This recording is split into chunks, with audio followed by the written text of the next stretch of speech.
Okay, so doing a little live streaming today. Um, the work continues. I've been having issues with being able to export this as a character that I can rig.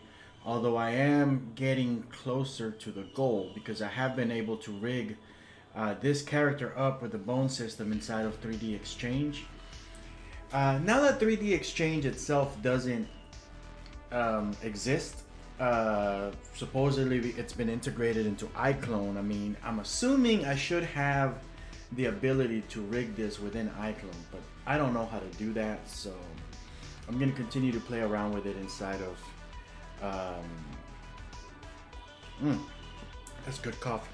I'm gonna continue to play around with it inside of 3D Exchange, but I am having this craziest issue with some of these shapes up here towards the head part because they get deformed in a way that it's not necessarily natural. It looks fine in iClone, but when I bring it into 3D Exchange, it fucks up.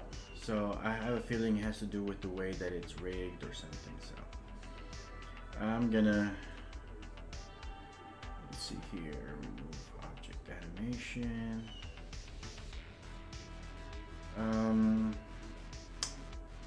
Yeah, I don't know how to do this, so vertex animation. I'm just trying to do whatever I can in this. I probably should detach everything.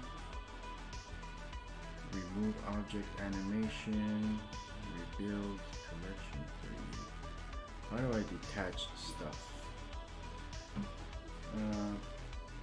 Here. I'm gonna just detach this whole thing.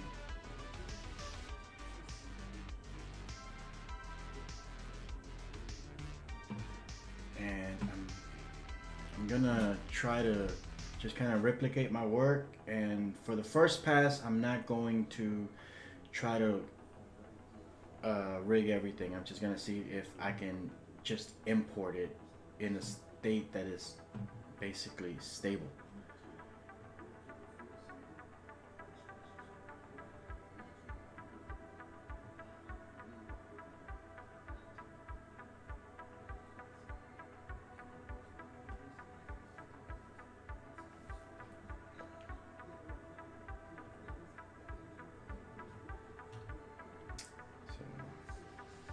I think I gotta hold down control.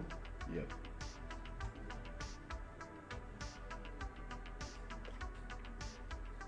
I mean, if this works eventually, if I can probably come back and tweak the actual position so they can be more accurate.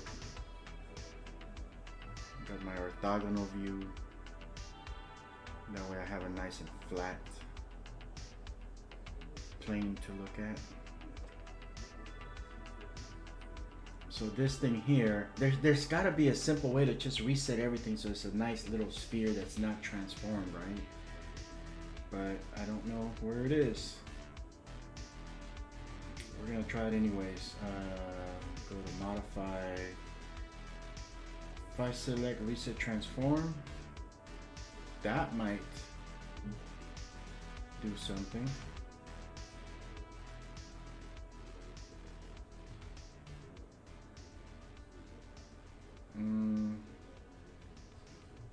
Probably moved it to the bottom.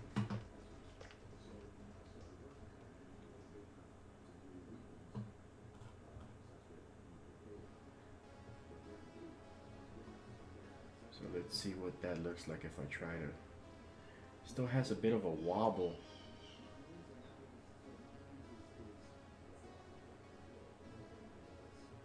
I mean, it's not that obvious, but I can see it.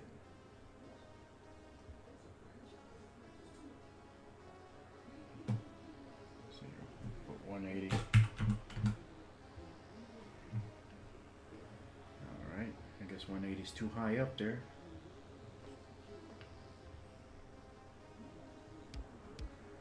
So reset transform is probably what I'm looking for.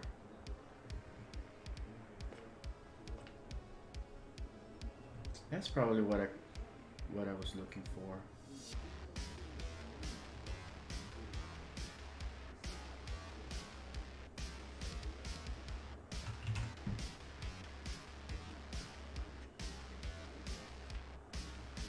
It's not a perfect circle the way that ideally I would want it, but it seems to be good enough.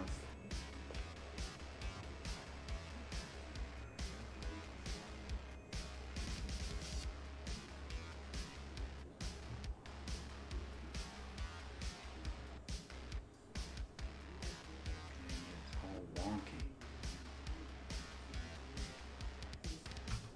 Let's see. What about this guy?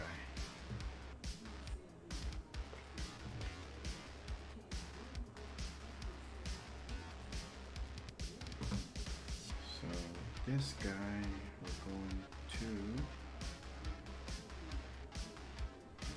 around that.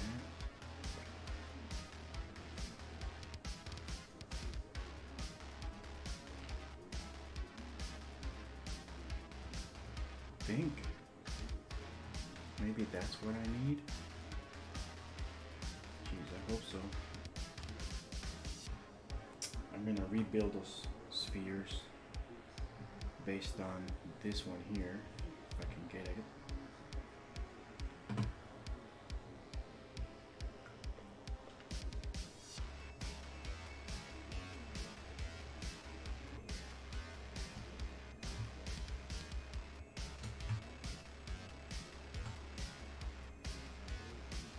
Why does this one not have that reset transform option?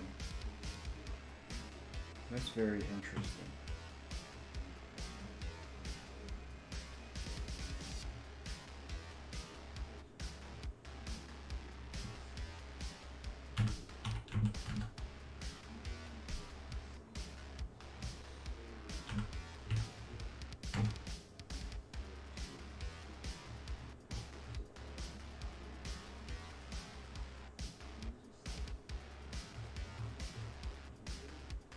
Very interesting. All right, let's see here.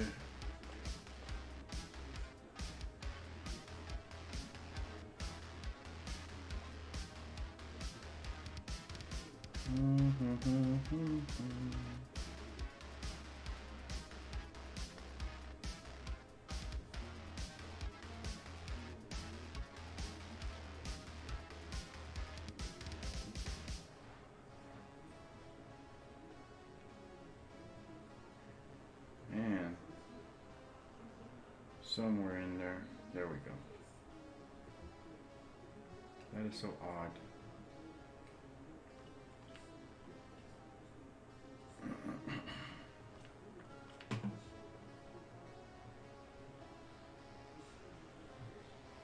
Detached. Oh, when it's attached to something, you can't do it. Okay, well, no, live and learn.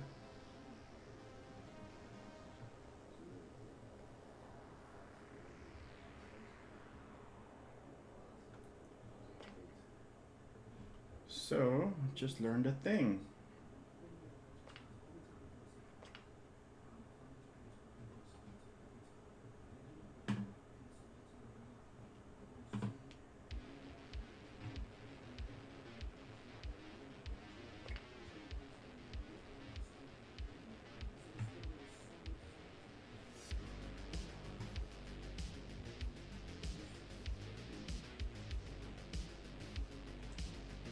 Okay.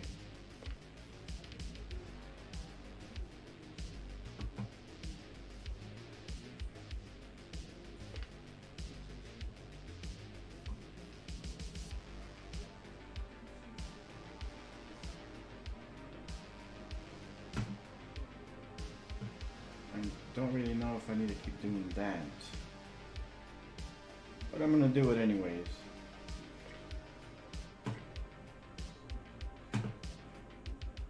So let's see, move.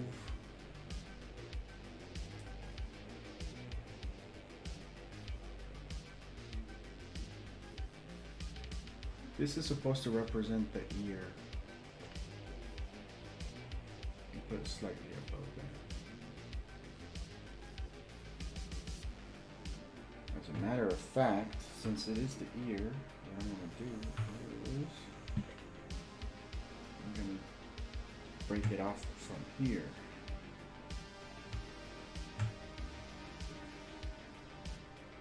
-4. And from here, +4. That does not look the same. I think maybe I need to fix the pivot point. There we go.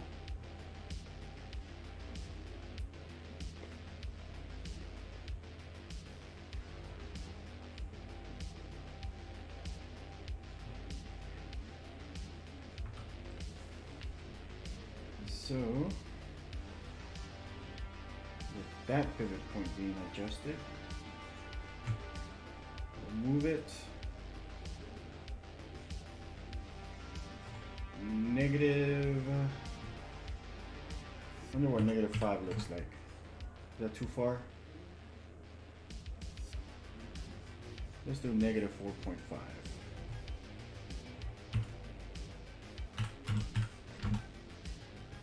So this one's going to go +4.5.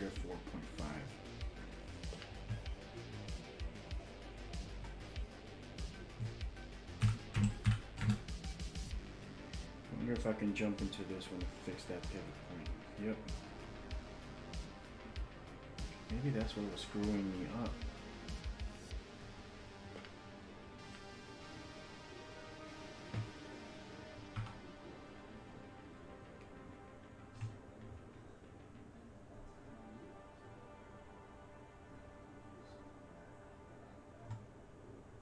Alrighty.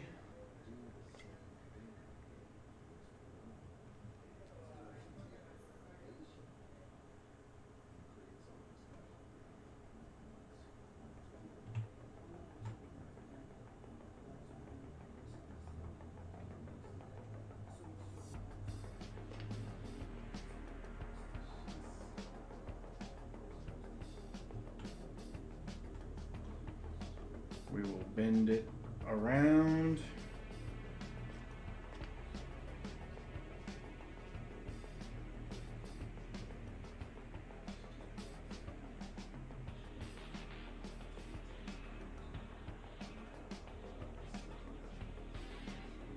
Can we push it to 20? Let's do -18. Because if I do it this way, I can actually have some kind of symmetry by borrowing the numbers from the other one.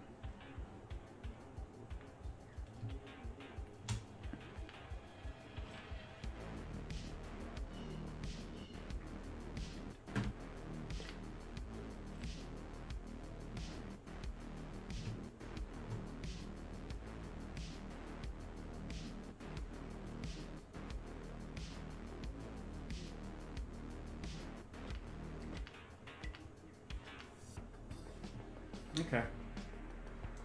So, for all intents and purposes, that seems to be pretty symmetrical. Let's turn off the perspective. I mean, let's turn off the orthogonal view and turn on perspective. So this is where the nose of the character is, and this is where the eyes, and this is where the ears are. So now we're going to use that tool that I built yesterday.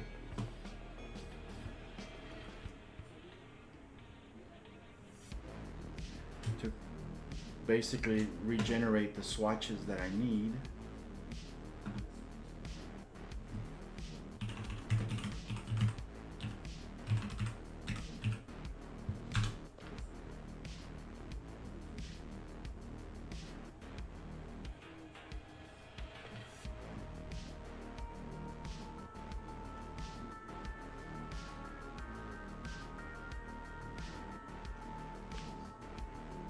So I'm going to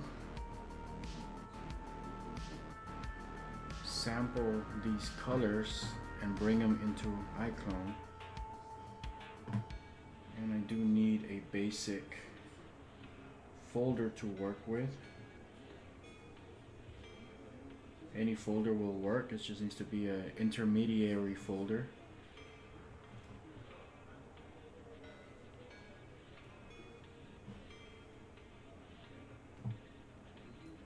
I should probably get rid of this timeline. It just takes up time when you're doing basic development work. Alright, so first color is going to be this one. We'll add it to the list.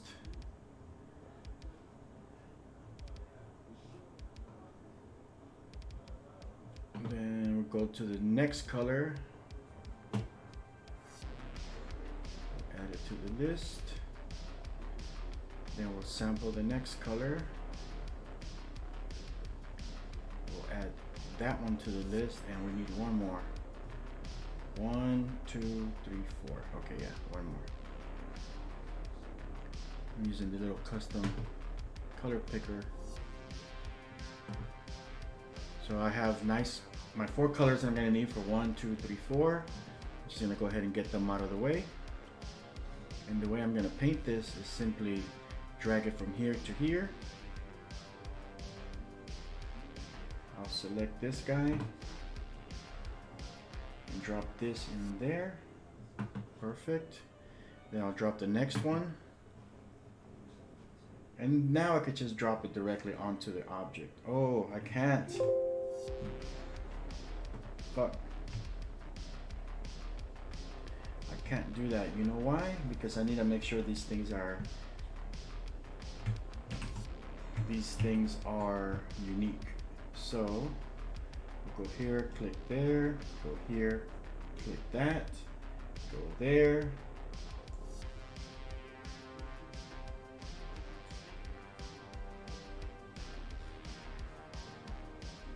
Click on that, click on that, click on that.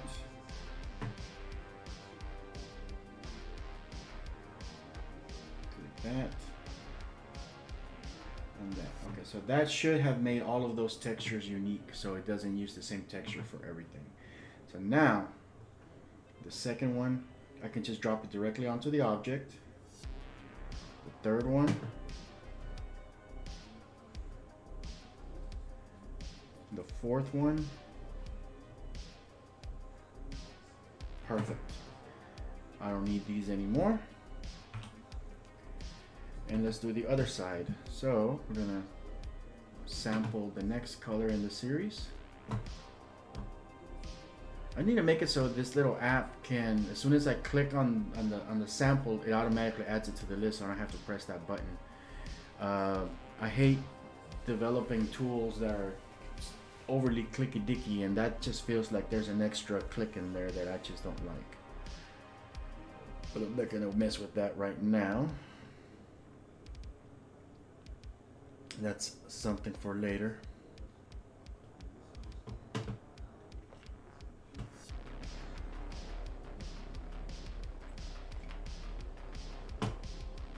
Okay, I got my next 4 colors ready. I'm going to adjust the angle. And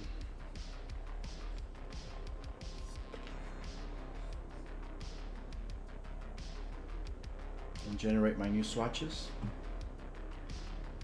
I'll take my first one and drop it there. Take the second one and drop it there. Move on to the fourth one and drop it in there. And the last one, we will drop it right there. Okay, that seems to have done the trick. I'm going to adjust the position of this guy.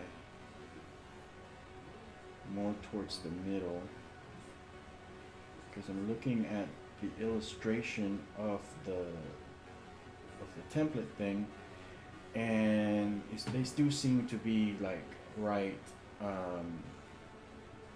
like a little Y shape.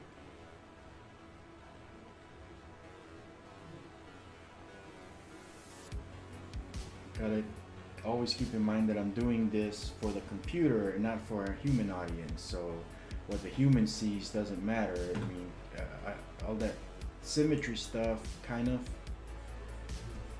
you know, triggers my OCD, but but ultimately I'm building this for a computer's vision, not for human vision.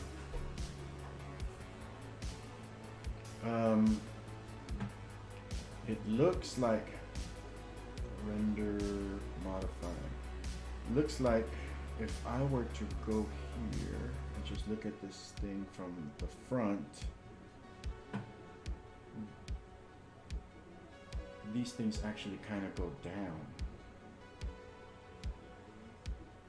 Weird. Okay, well, I can do that.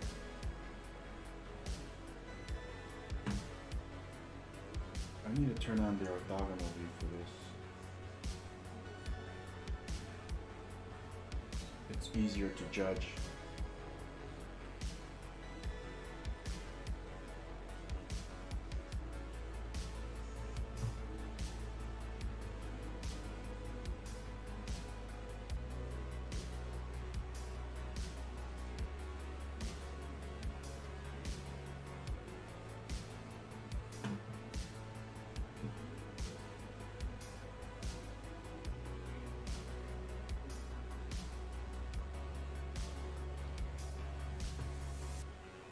I'm gonna try to keep the numbers even so I can replicate them and mirror them easily.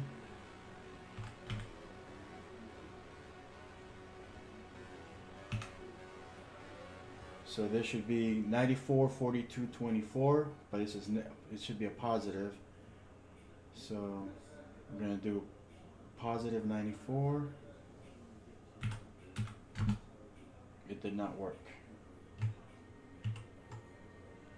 Alright, screw it. I'm gonna have to.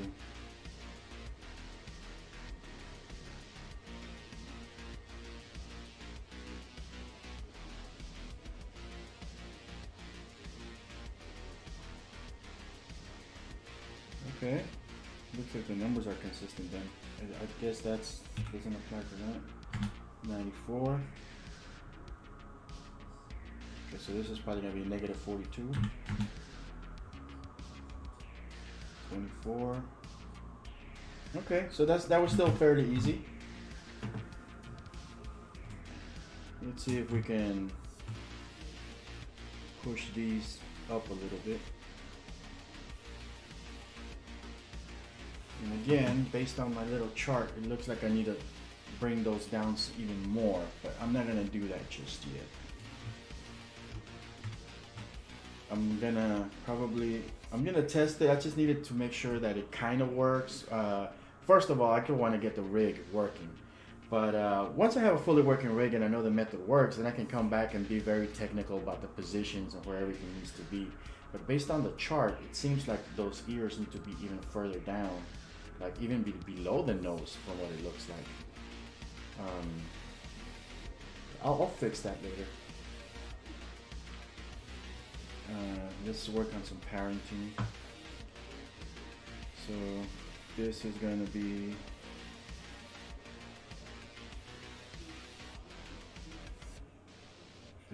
the right eye.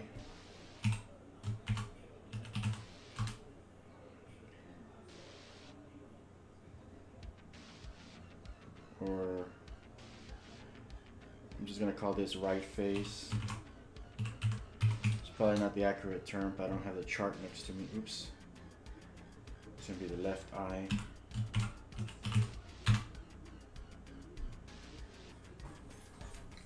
This is the right ear. This is the left ear.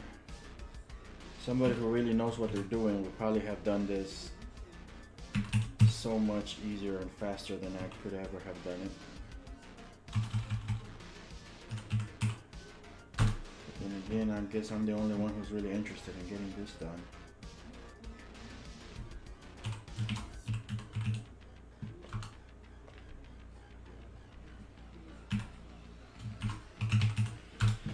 All right. What is this? Okay.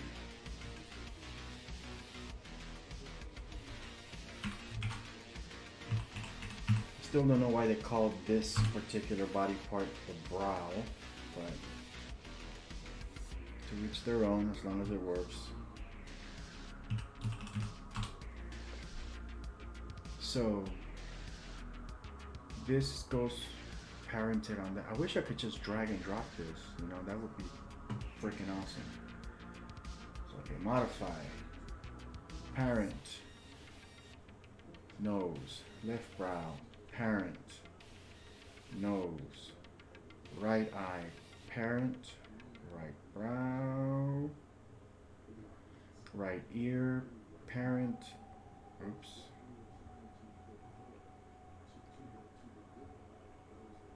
Right ear, parent, nope.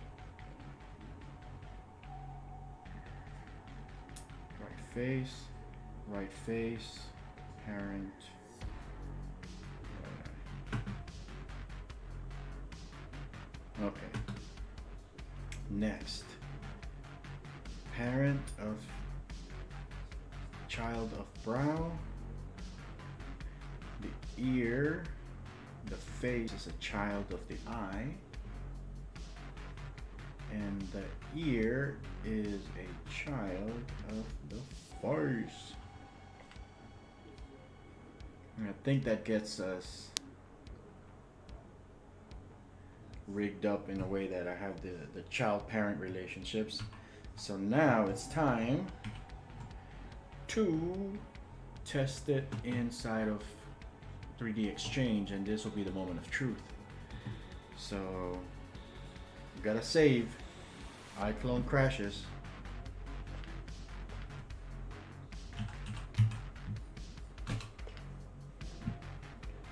The only thing that is certain in this life is taxes, death, and iClone crashing.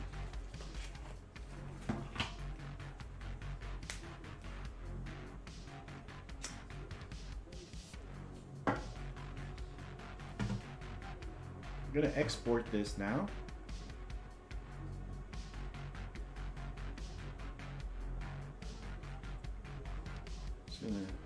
I don't even know if the version matters. I'm just gonna overwrite this last one that I was working on yesterday. And we're gonna try importing it and see what happens.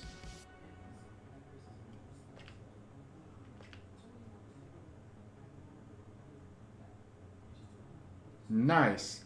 So it did import without any crazy. It imported just fine without any weird freaking distortions that I can see. So let's see if it'll allow me to convert it to a non-standard character. The bone system looks pretty damn clean. For the first time ever, I'm able to see nice, even bones. I wish there was a way to just unify these bones. Why does it have to use two bones for that?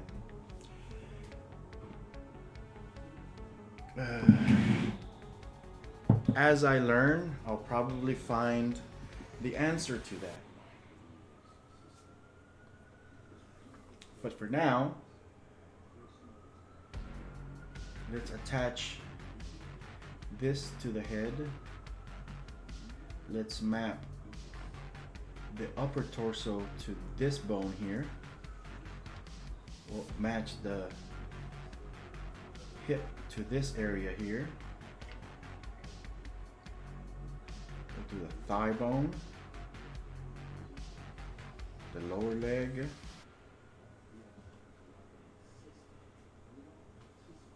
and we'll do the foot. And I'm just gonna work my way back around from the bottom up. We'll map that leg, that lower leg, that thigh. It almost looks like a perfect pose, you know, but I don't want to count my chickens before they hatch.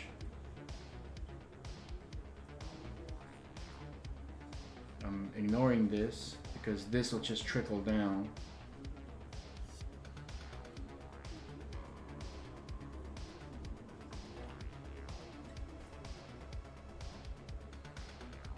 Three more bones to go.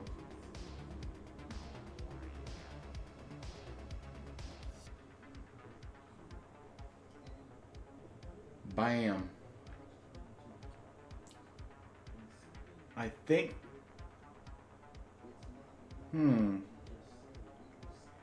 You know what? I'm gonna remap this because if I later on I want the head to move up and down, I want to be able to easily do that. So I'm gonna remap this to the bottom joint of the neck and remap the head to this nose bone. I guess it's this one right here. It's very little. Perfect. Let's test it out. If I preview a T-pose, it should just not do anything because it's perfect. So now let's try the head calibration. Ooh, what's going on with the arm? Is that an issue with their data file or is it an issue with my pose?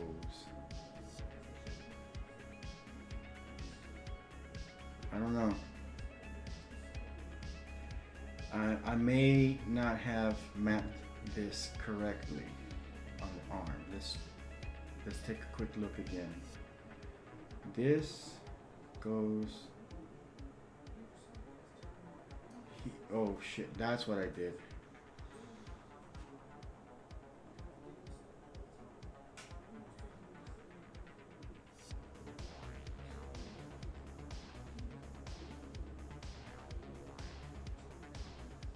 Perfect.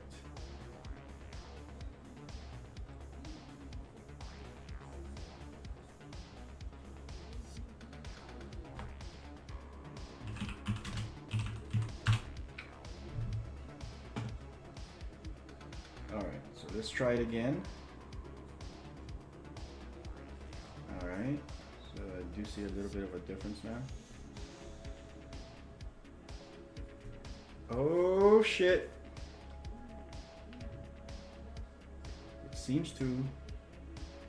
It seems to fucking be working. Some kind of weird anomalies down here. I wonder if that's gonna create issues later on. How can I make so that these are attached to that? That's gonna be a very difficult little thing.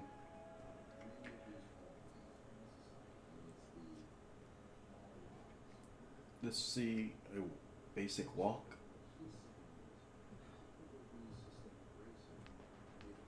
The walk looks perfect. But then it does become disconnected. So I wonder what I can do to maintain that connection. I don't know if there is anything I can do. It's probably going to be the best that can be done. Unless somehow I can bond these shapes together as a single shape.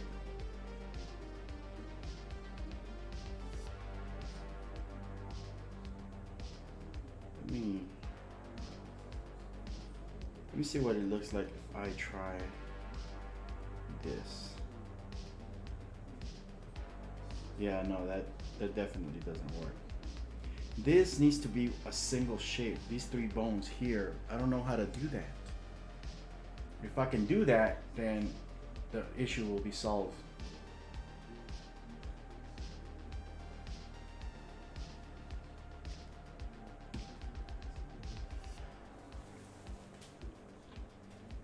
How the fuck do we do that?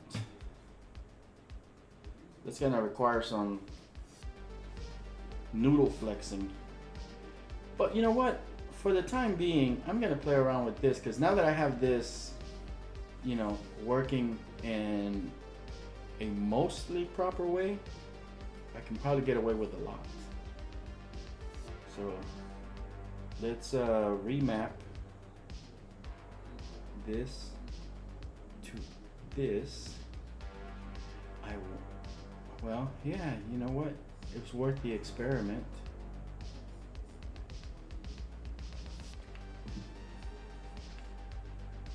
If I can map these to that, maybe?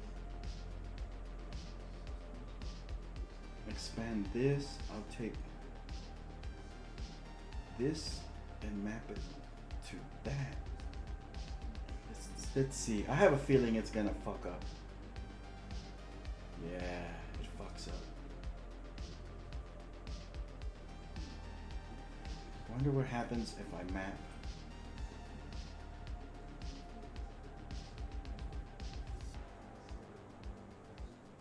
this to this.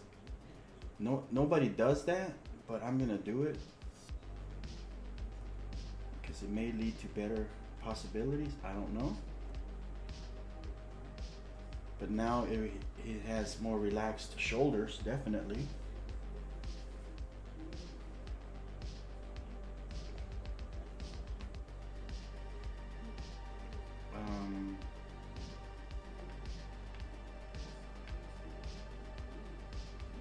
I mean, the movement is definitely better, but this detachment will screw me up big time. So let's see if we can detach that bone.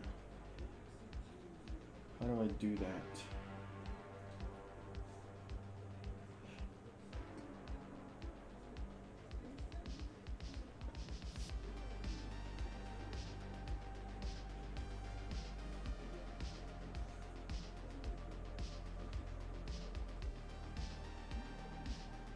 Okay.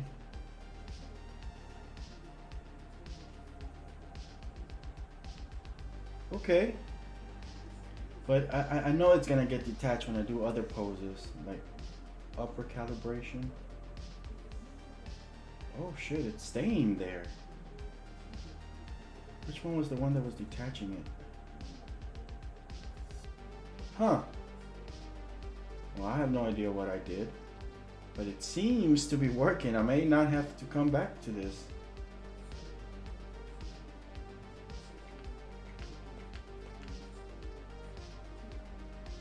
Now, as long as I have the colors right, then at this point, we should be in business.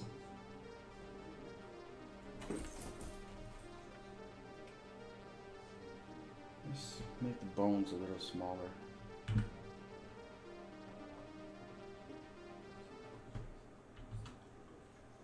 Or thinner so we can see the thing better.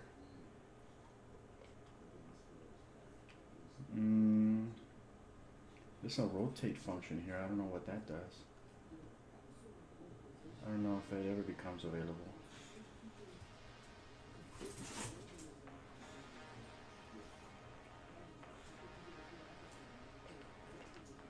Okay.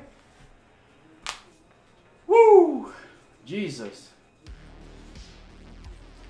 We seem to have something going on. So now we have a rigged character that we can send to iClone.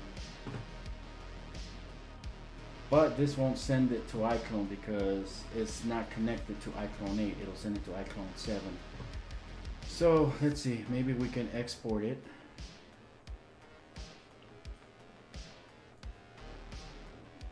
iClone 8. Open pose rig. Browse, we'll put it on our desktop so we can find it easy. Embed external textures. Alright, let's see what happens. Minimize that. I want to save this file. I'm going to create a new project. This new project is going to be 768 by 768.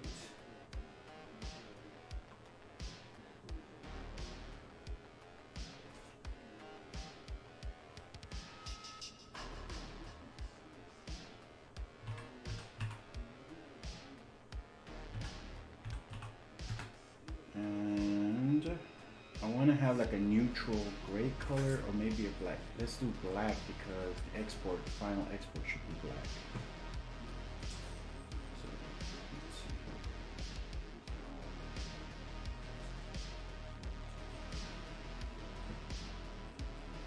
Where is my output options?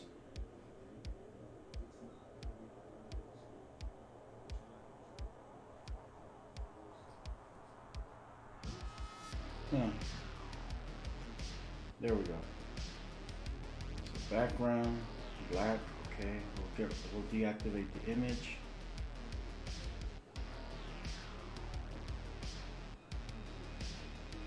And we'll save this. No, we won't save it yet. We're gonna bring in our character.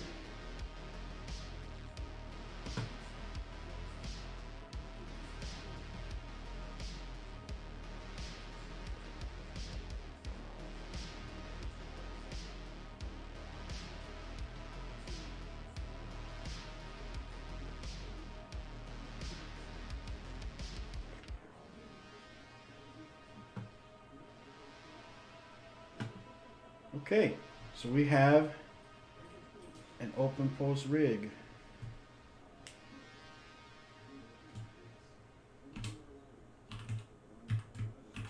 I'm gonna call him OpenPoser. Yeah, it sounds like a stupid name.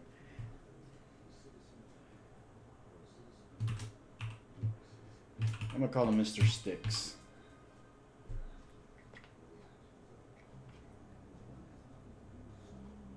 There's some weird shit going on over here.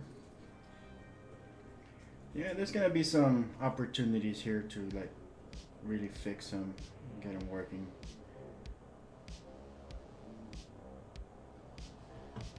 Let's do I wanna really fine tune this guy before I start screwing around with him.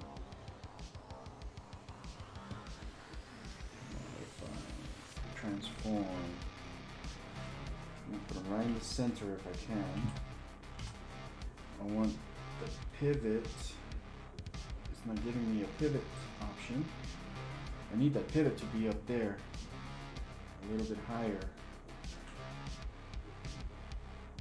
Fuck. Alright, I'll figure that out.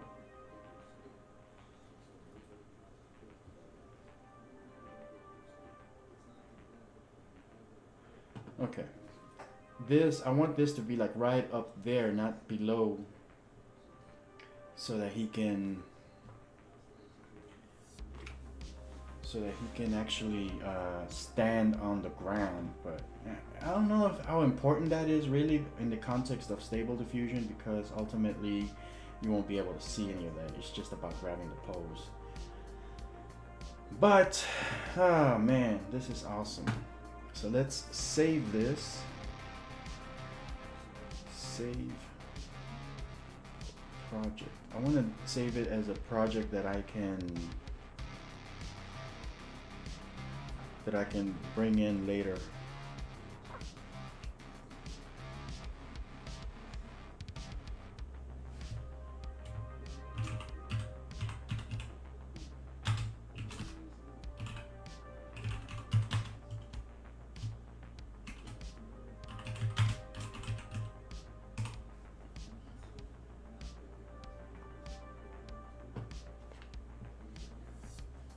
I misspelled Stable Diffusion, OpenPoser.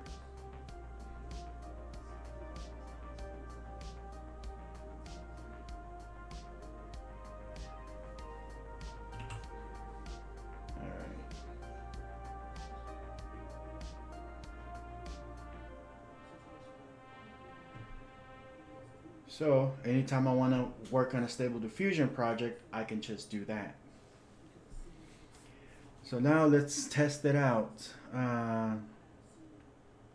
We'll grab pose, male pose. I guess I need to download some of this stuff.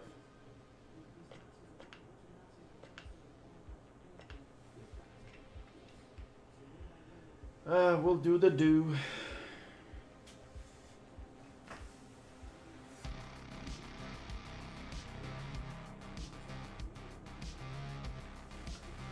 So if this works, and then if I can get it to work as is, then I'm probably gonna take an hour off to charge my motion capture suit, and I'll do the next live actually connecting this thing using my motion capture device to grab motions to use in Stable Diffusion.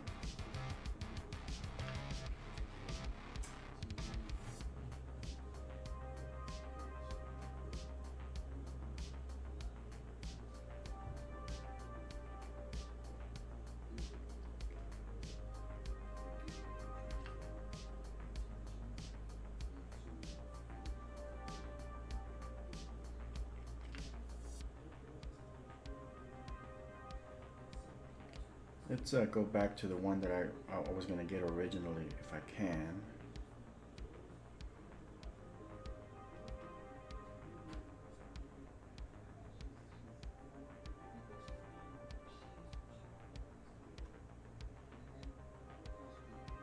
I was going to put that one in there.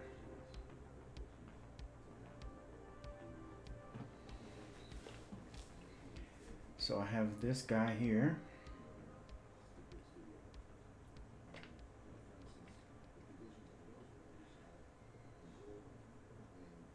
And we'll export it.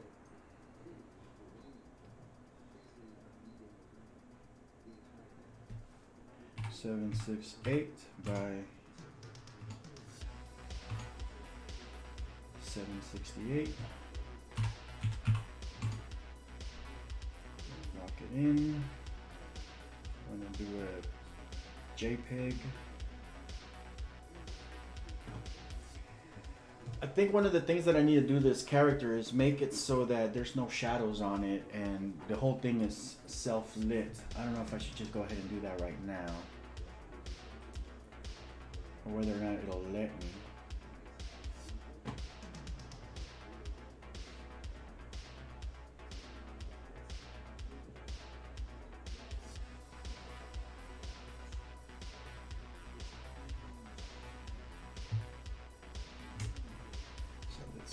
Self-lit somewhere down here.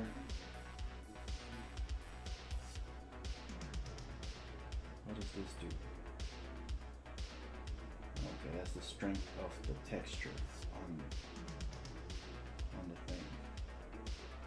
Material settings, self-illumination.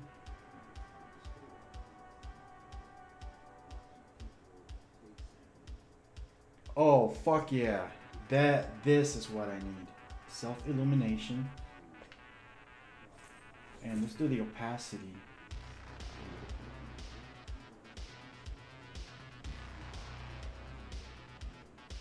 Oh, fuck yes. This is gorgeous.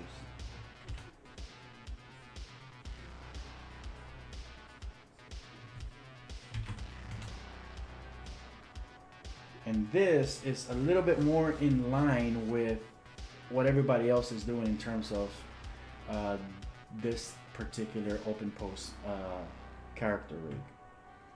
So now I'm going to save it again. And now we're going to export and we're going to test it out. Oh man, I'm so excited.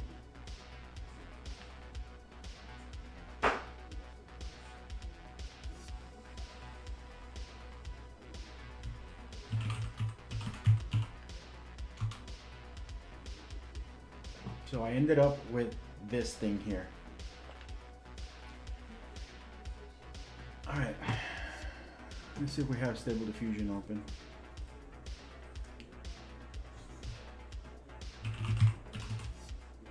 We need to run it.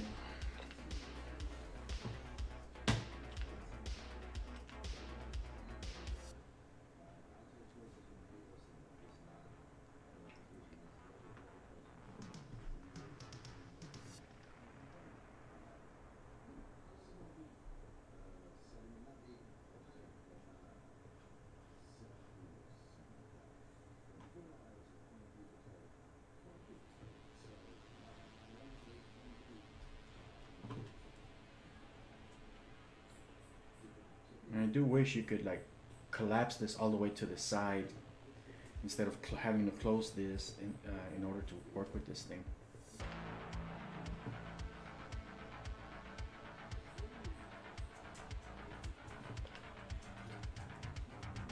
Okay. Stable diffusion is running.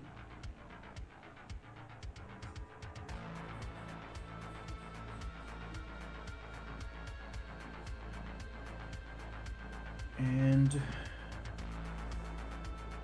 we're going to go to control net. Poses. Somewhere in here there's a poses folder.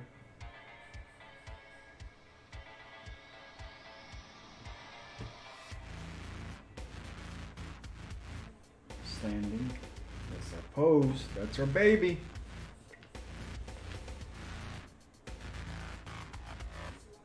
Enable. I'm not gonna put any prompts. I'm just gonna see what happens. 512 by 512. I should have done 768 by 768, but we'll just see what happens. I mean, there's just no prompt at all. It just did some random shit. Okay, so man standing against a wall.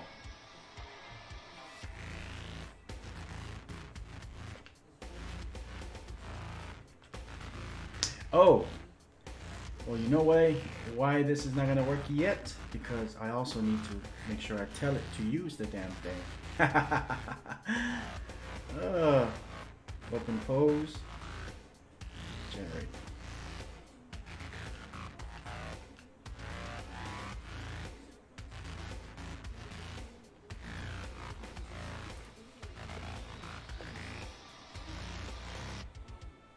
It's taking a while. Fuck yes. Who's your daddy? Who is your daddy? Okay, so the head is turning a little too far to the right.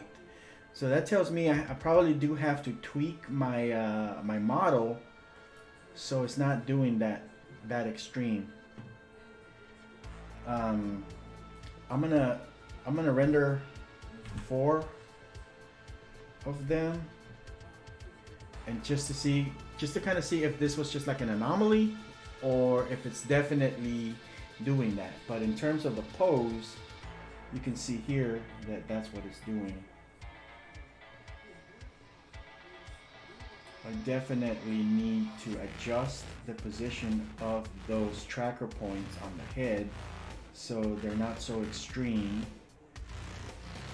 Yeah, so minor calibration though. Wow, that's fucking awesome. Alright, let's do this again. Let's just try something fancy.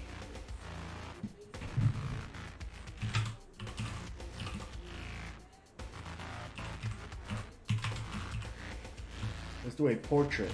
A portrait of a man in the middle of a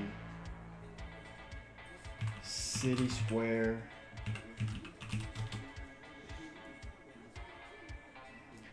Of a man standing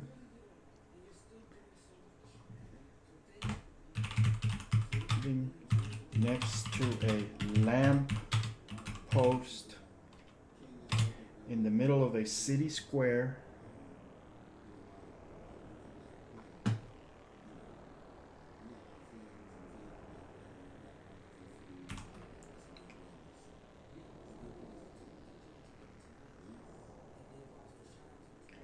The style of cyberpunk. We're going to select this text and press Control up a couple times to give it more weight. Maybe a weight of 5. And we'll do hyper realist. I'm not sure if it's hyper realist or hyper realistic. I think hyper realistic is not an actual word. I think the real word is hyper realist, but who knows how the system has been programmed, so whatever. Um, 80 millimeter lens.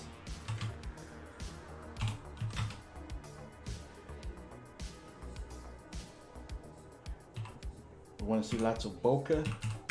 That's the little blurry thing in the background where the lights get diffused.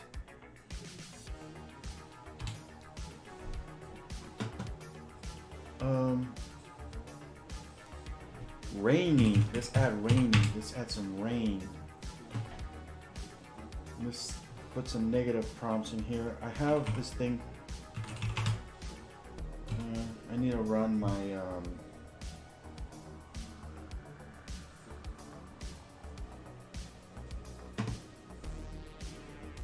auto hotkeys.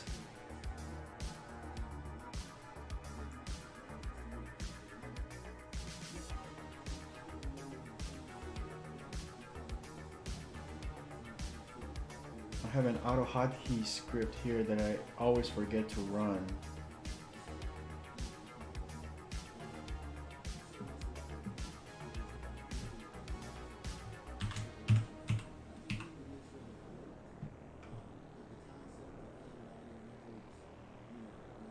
There it is.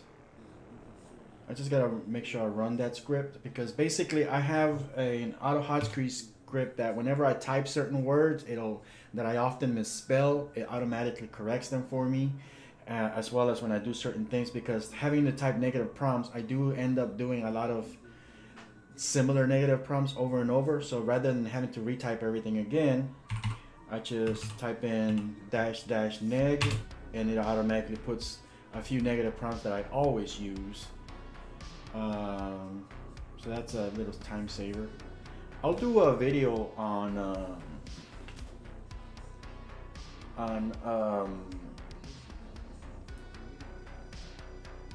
auto hotkey because that's an amazing tool, you know.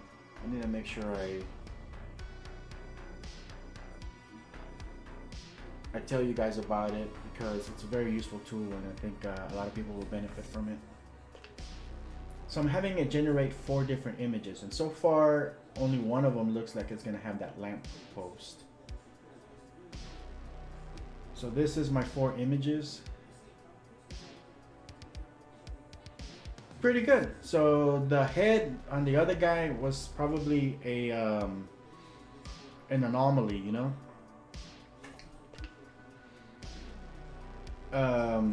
Yeah, it was probably an anomaly. It does give me the head in the general direction of what I want, so I might be fine if it becomes something that's always in there. It becomes an issue, then I'm gonna go back and tweak the model. But for now, it looks like the model is fine. Let's take a look at the individual images and compare them.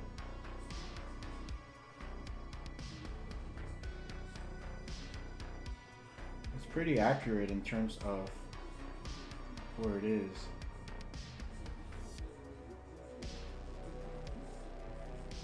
All right, let's do restore faces. We'll switch to BPM ++ 2M Keras,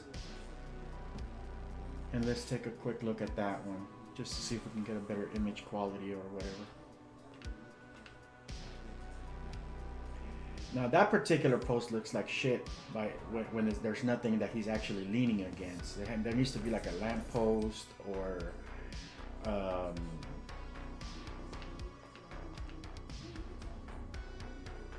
wall, trash can, something.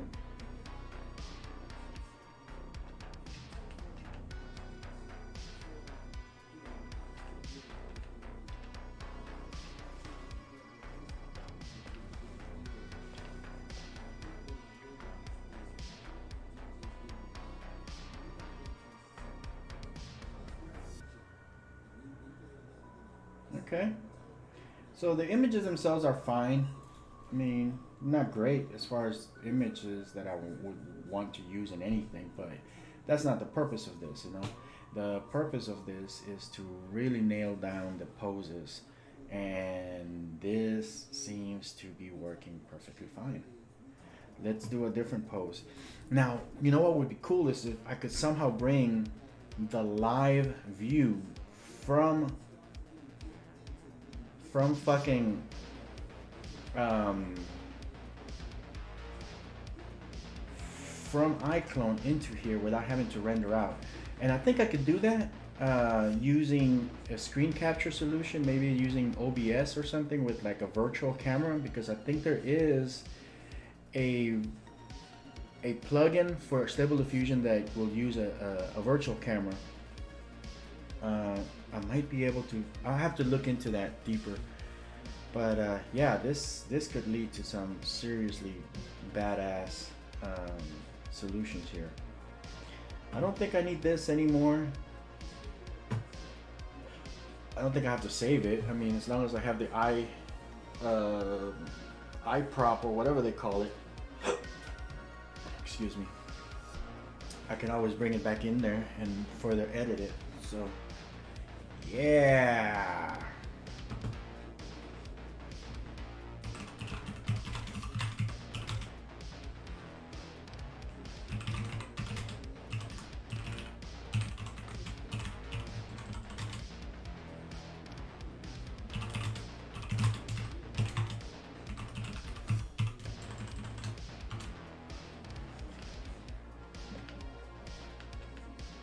So let's try a few more poses.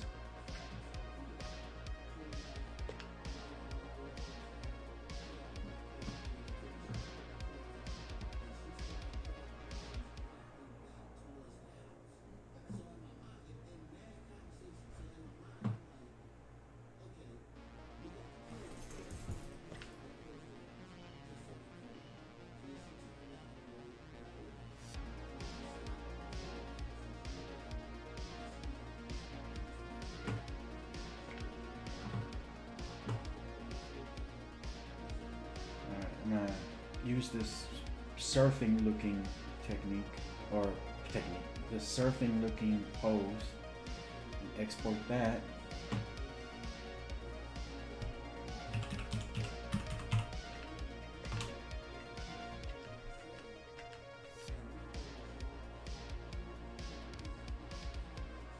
And we'll go back to Stable Diffusion. And we'll bring that one in.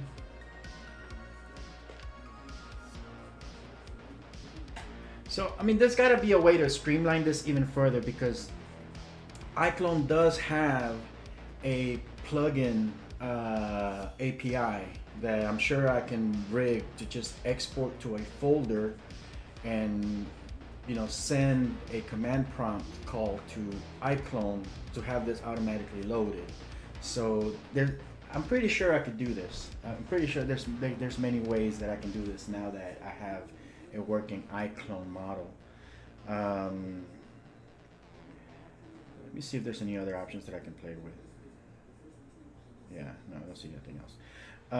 Low VRAM, RGR, RGB. I don't know. I got to get more familiar with all this stuff. Weight, 1, guidance. I'm just using all the defaults. Scale to fit inner envelope, just resize. Canvas width. Let's do. I'm not gonna mess with anything. What does create blank canvas is? I don't know. I'm gonna have to do some studying. All right, let's try it. I'm using the.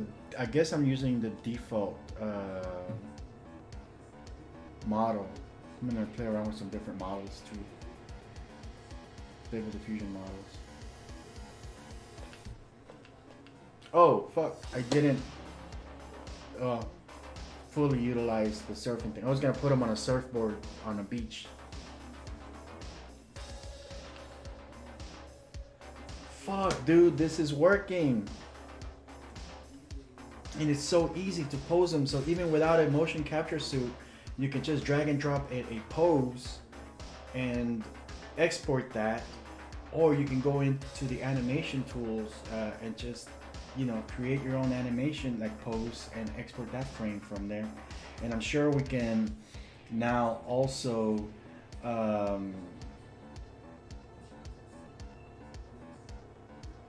export an entire animation sequence and run this whole animation thing on a character. This is going to be fucking game changing, y'all. I'm really happy with the possibilities. Let's change out the model. Let's see if we can play around with this Illuminati thing.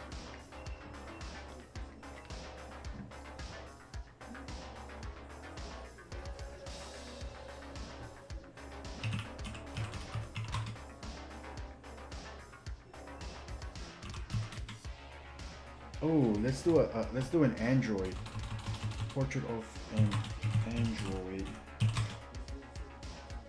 surfing on the top of a huge wave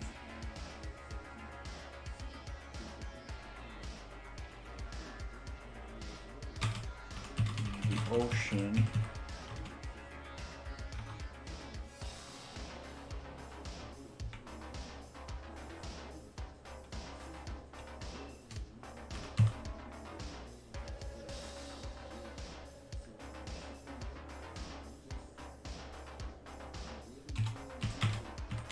Night, heavy rain, storm clouds, lightning, thunderstorm.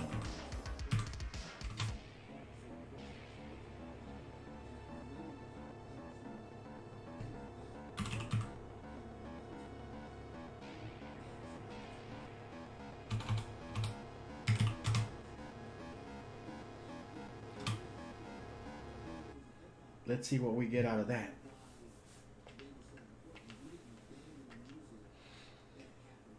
So we'll either have to create now a model that will render in like a traditional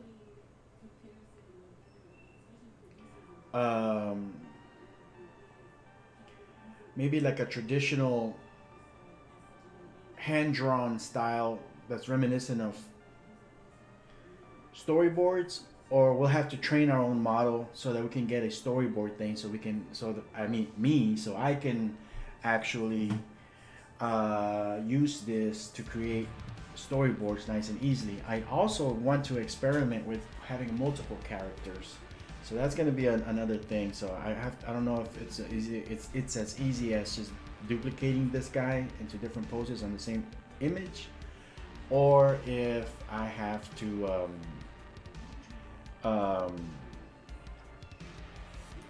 or if I have to use different colors. I don't know. We'll find out, I guess. I had an issue here, some kind of problem. I think ControlNet doesn't work with models that are built on top of Stable Diffusion 2. I have a feeling that this might be the case, but I'm gonna try something else first before I dismiss that.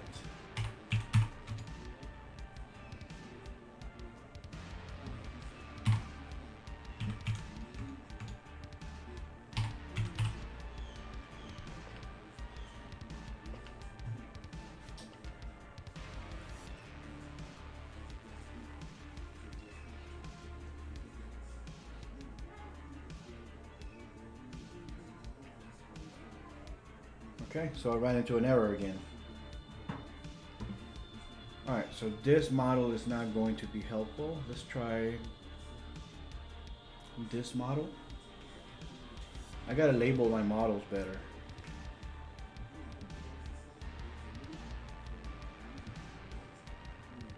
so I can tell the difference between the 1.0 and the 2.0 ones.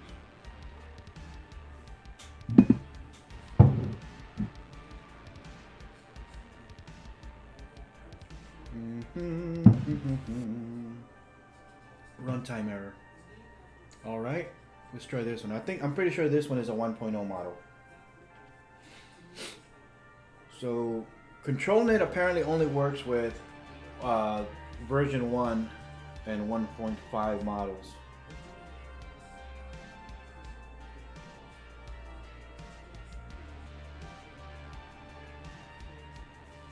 Okay, so let's try running that.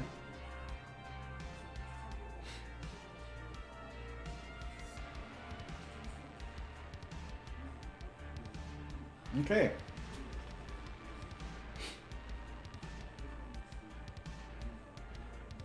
Oh, damn, that looks fucking vicious.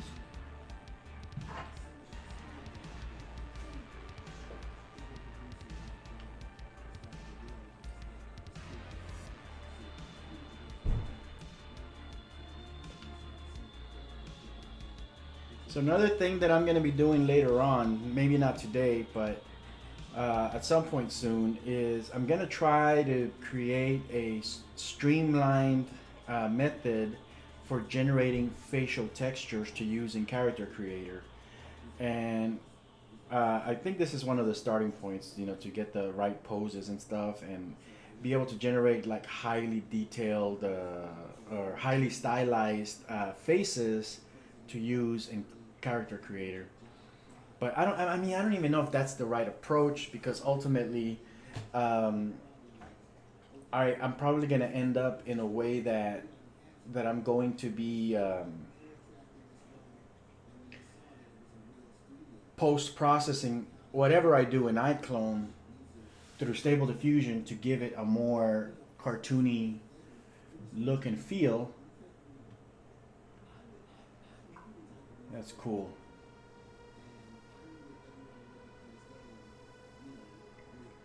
Yeah, it's definitely working. But it's kind of adjusting the perspective to the front instead of keeping it at the angle. I know there's probably some things I can do here to adjust the weight. Let me see what happens when I do a weight of 6. And I'm only gonna do one image so it goes faster.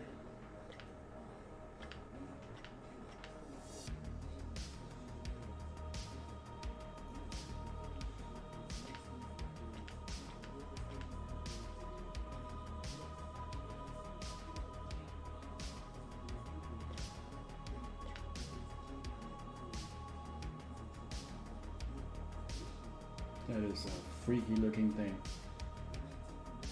Let's push the weight all the way up to 2 and just to see what happens when you really like at the most extreme.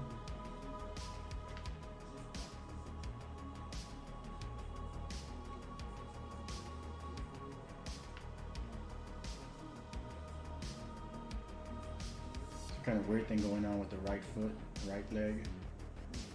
Yeah, I mean, I don't know if I don't know if it's my model or Stable Diffusion, but it doesn't feel like it's completely accurate.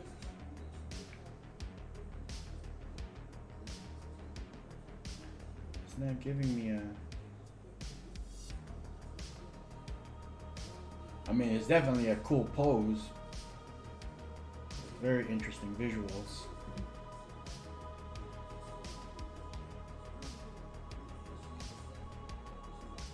See what happens with guidance start.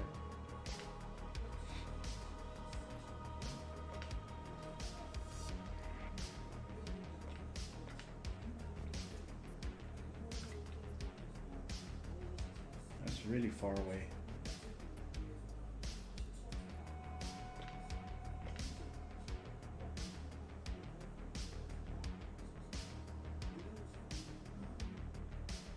So I'm assuming that the more I do this, further away it'll get.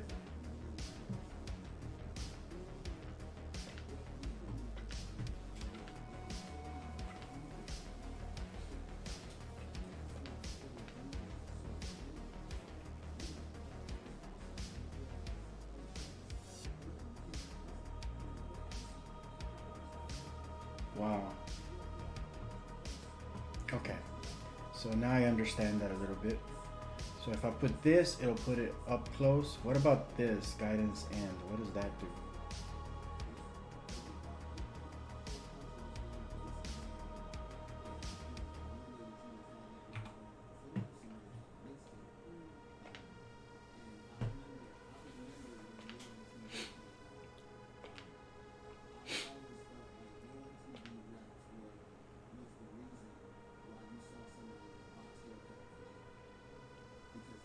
That's giving me a more accurate pose.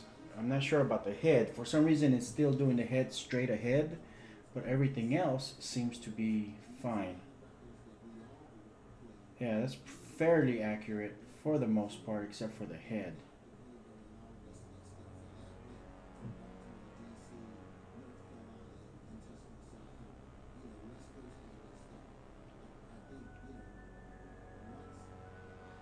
I wonder if it has to do with my proportions, my body proportions. Maybe it's also measuring the length of the legs and stuff like that. And even though I'm adjusting this thing, the angles, I'm gonna have to read up on that, see if there's a specific length that these objects need to be.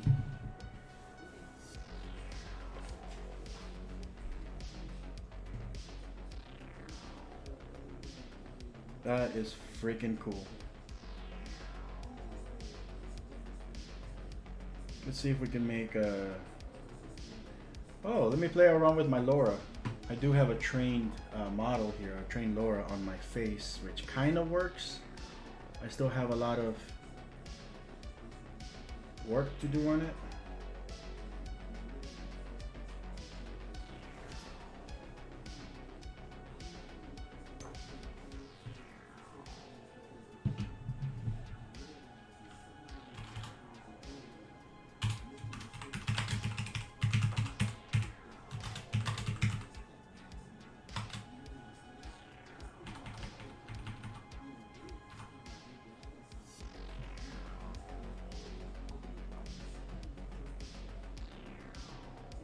Let's see what it does with my ugly mug.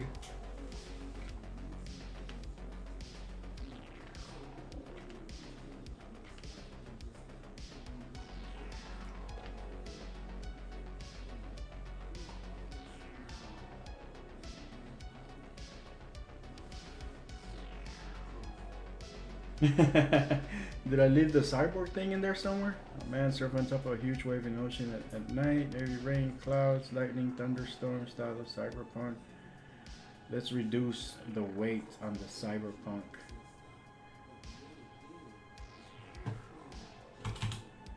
.6, and let's adjust the weight on Ibis LoRa to 8. It's kind of cool looking colors though.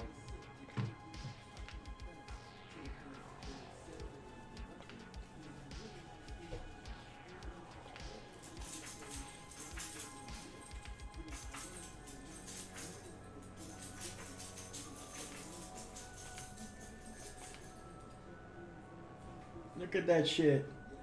Does it look like me? Yeah, it kind of does.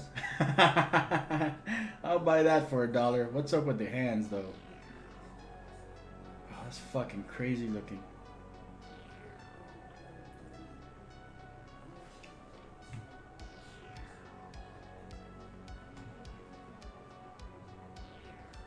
That's a pretty cool picture though. The thing about Stable Diffusion is once you have an image that you like, you can, now the real work starts, you know. If you're just doing a single image, you can send it to InPaint, for example. You can do little things like this.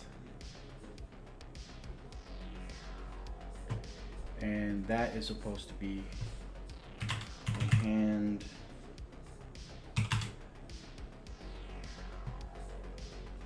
Good luck with that, Ibis.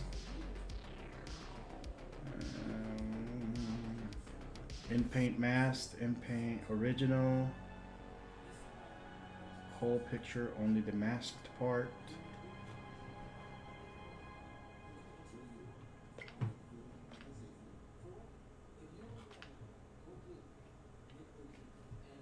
Let's see if it gives us anything good to work with.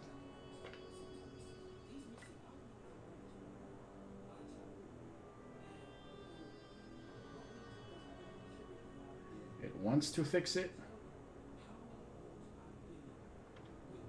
Okay, we'll try it again.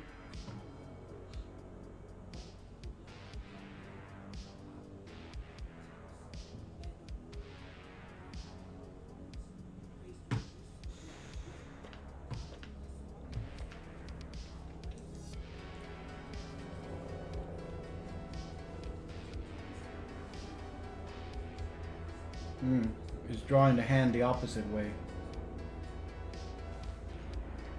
You can get it eventually. I don't know if I want to keep messing with it, but I wanted to give you all the idea.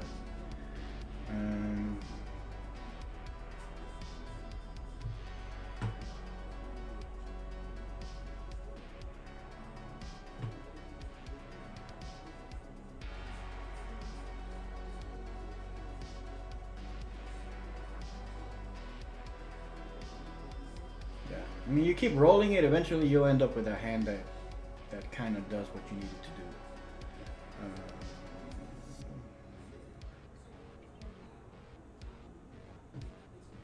See if we can work with latent noise.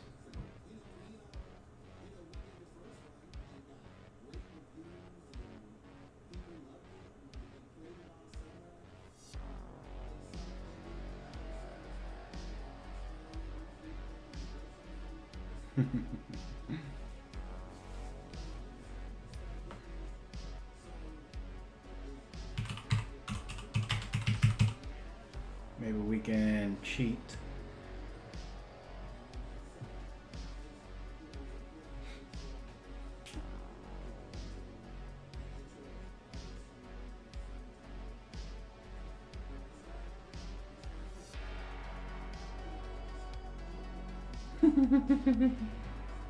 Little freaky.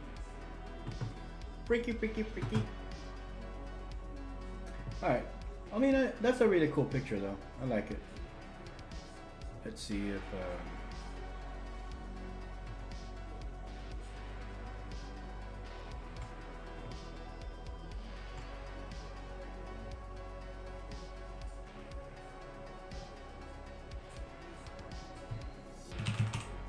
sharp tooth necklace.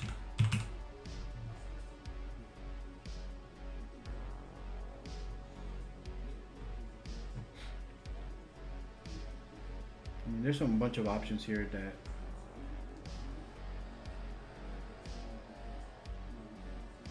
I'm still not entirely familiar with. But look at that. That's good enough, huh? I don't know about the damn shark fin on the hand though.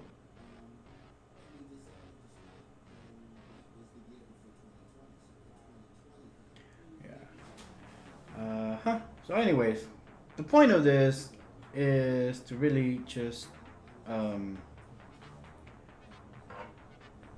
work out this posing thing. Let's play around with that some more, because I mean that is the point of it, right? So let's do a fight. Do we have any kind of fighting?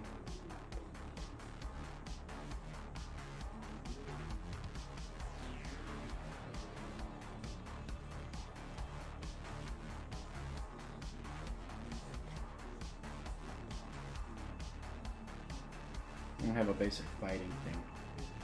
Let's see if we can find an animation.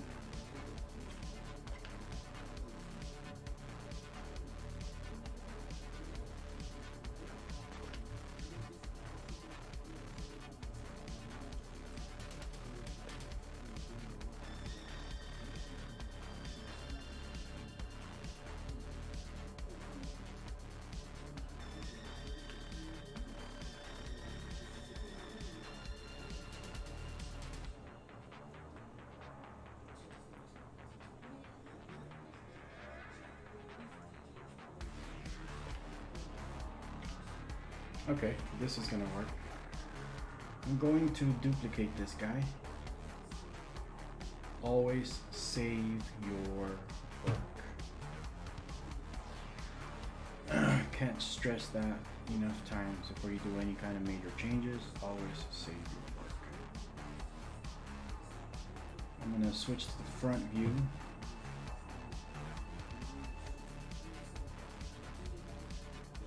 Duplicate.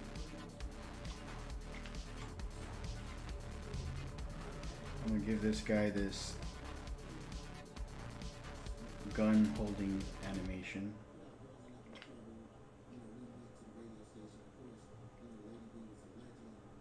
He didn't do it.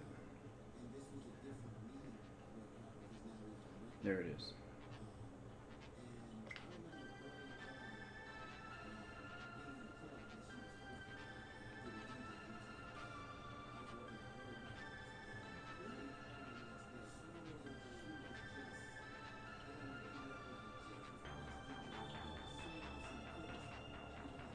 I like that.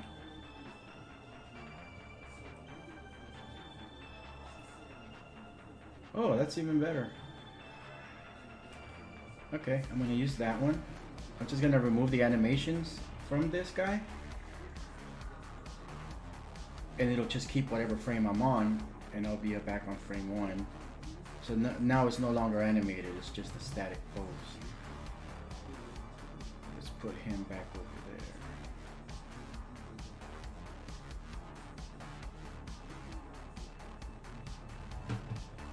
And let's turn him around.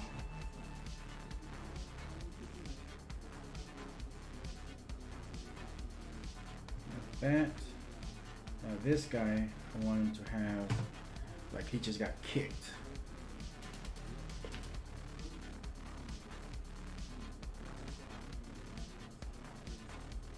I'm sure we can cannibalize something from one of these animations.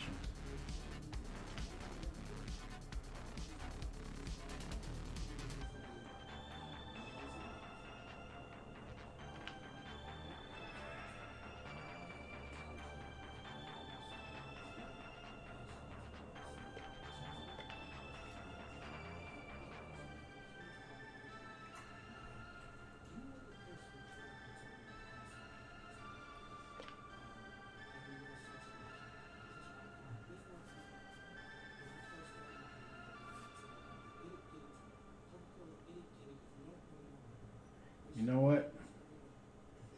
We'll just kind of grab something. There, remove motion.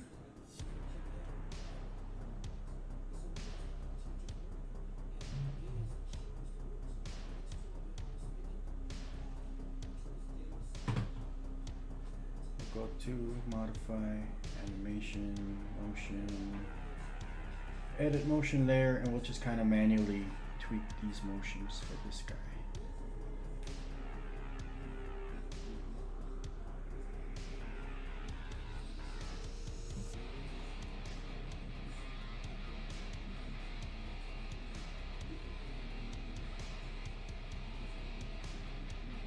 Easy enough.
So that's gonna be our action. This guy's sort of kicking this guy, and this guy's just flying back. So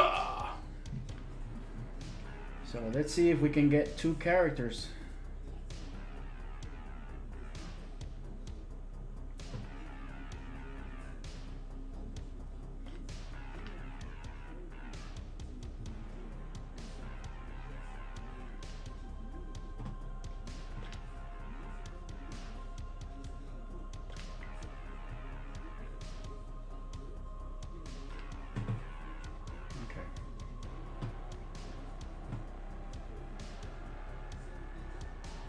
preview. Make sure it's not getting cut off.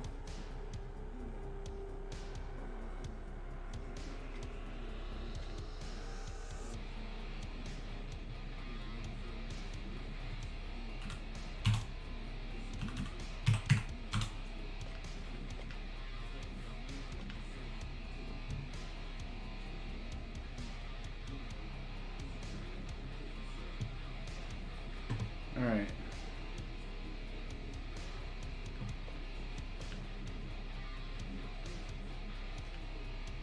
So if this doesn't work, then I need to go back to the drawing board and just do some additional research and studying just to see how to make 2 characters work or more than 1 characters.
Alright, let's just roll it and see what happens. I'm gonna tweak too much of it.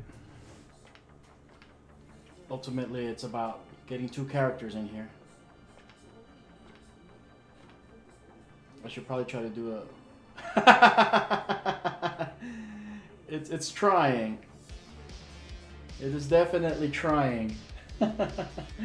Some kind of watermark. I need to update my AutoHotkey script here.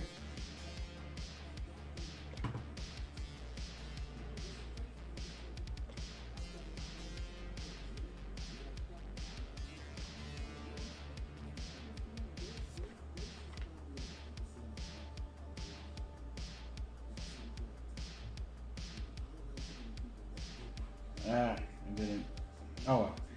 I'm gonna do that later. I need to update it so I can add more stuff to my negative prompt going forward, like watermarks and logos, because I never want that.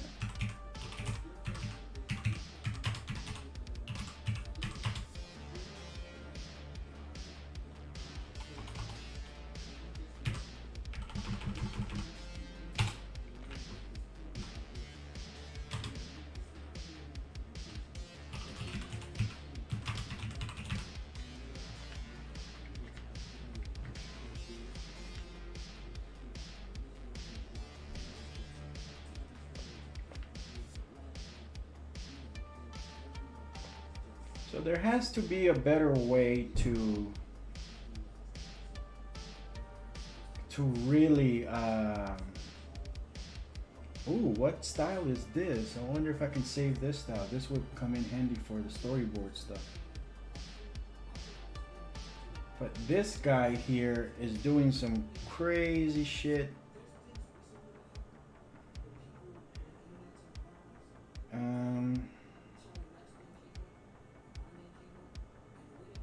Yeah.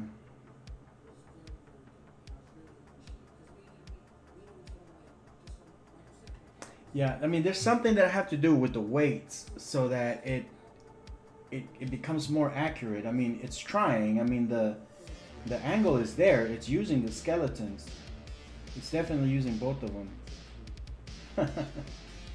And, you know, Stable Diffusion the way it is too. I mean, there's little things here that can be fixed. If I send this to InPaint,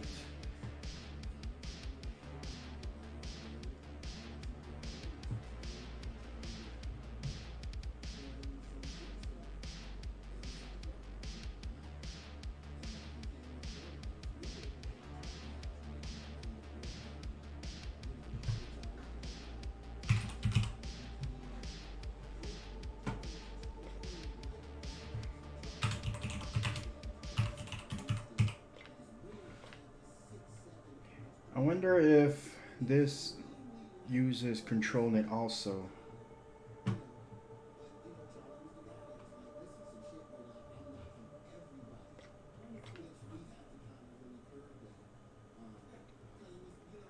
But I mean, anybody who knows Photoshop could easily go in here and fix that also in Photoshop, right? So the possibilities are there. Let's see. At this point, just experimenting, man. This is all new to me. It just completely got rid of the head.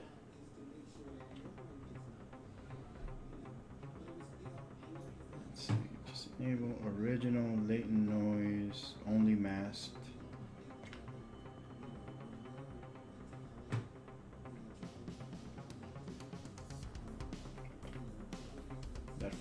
That foot can use some fixing.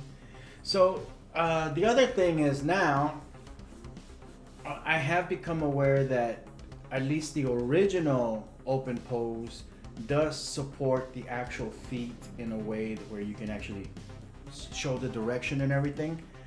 And it also supports fingers, but whoever's been doing these extensions and plugins for Stable Diffusion didn't implement those. I guess they didn't feel they were necessary. But there is fingers and there is feet in these characters in the actual Open Pose models. So I guess one of the things I want to try next is actually implement those things in there to see if Stable Diffusion actually recognizes them. Man, this is freaking cool.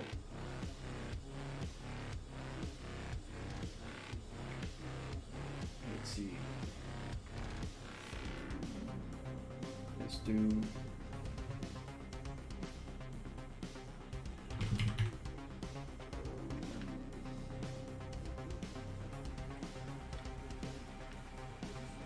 Alexa, what is 768 times 2? 768 times 2 is 1,536.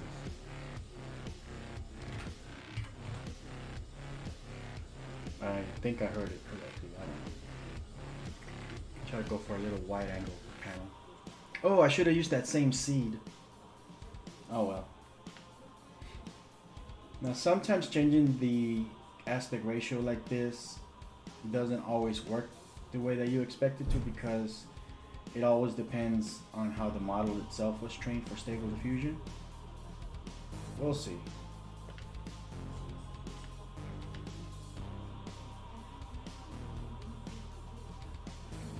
Yeah, it did some wacky shit.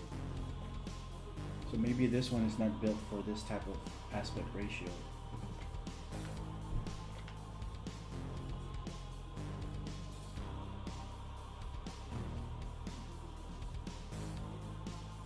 Oh, let's try that.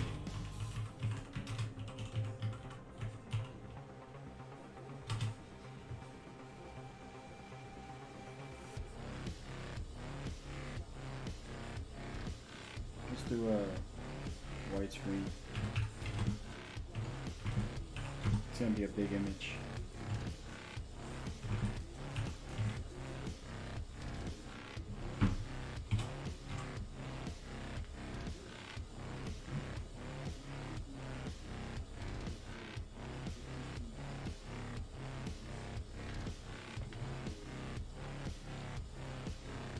I'm pretty sure a lot of this has to do with the model and the way it's been trained.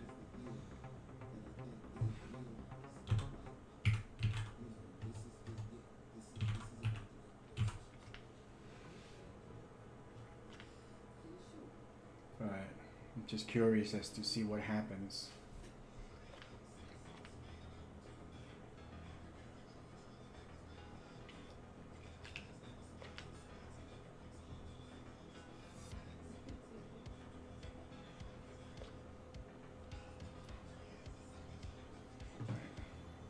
I'll go ahead and start getting my next generation ready. 512, 512. I'm gonna work with that low resolution just so I can generate images faster, just to see what happens. Since I'm not really working on final art anyways, it's not important to me that these things be super high resolution. Wow, That is some crazy looking shit. So a pencil drawing will look like that. So I might not even have to train a whole completely new model for the purpose of storyboarding. I could probably get away with something like this.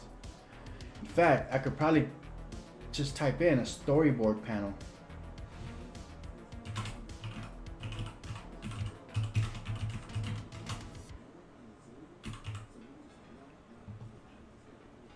Let's see what happens if I put a storyboard panel.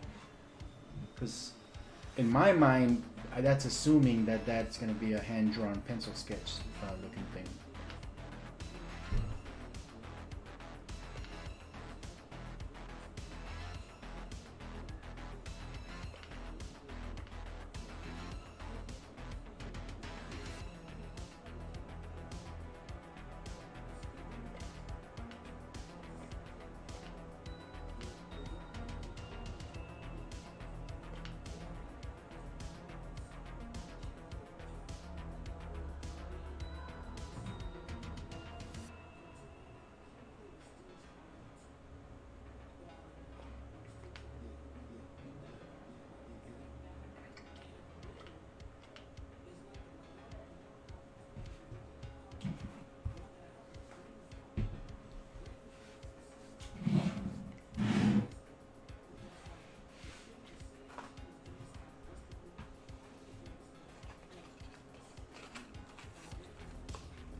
Oh man.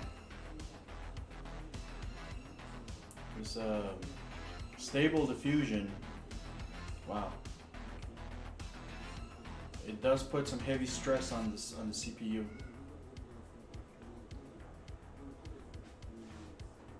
I'm gonna give it some time.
I'm pretty sure none of this is going out because this thing is killing my computer right now. I'm trying to break the operation.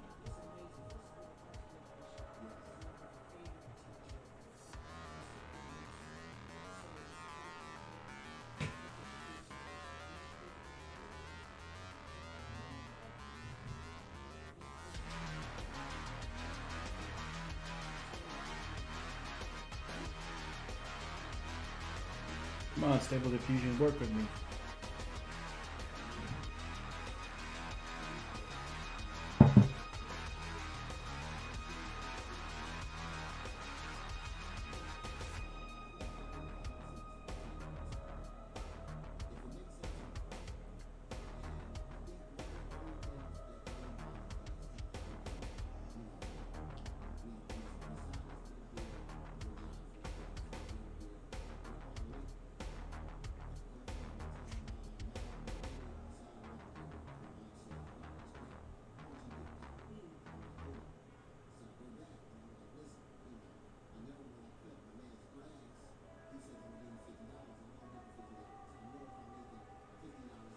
Come on now.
Alright, I'm trying to break the operation in Stable Diffusion because this last generation really killed the system.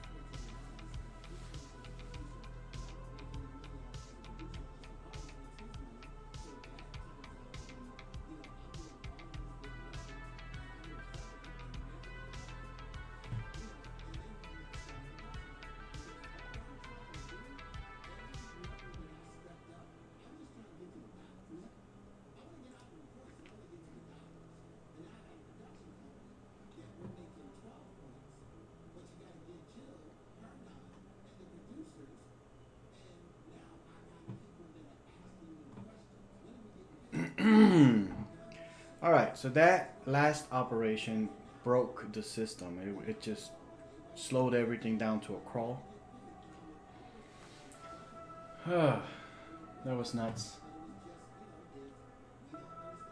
Okay, so I'm gonna try to run it again.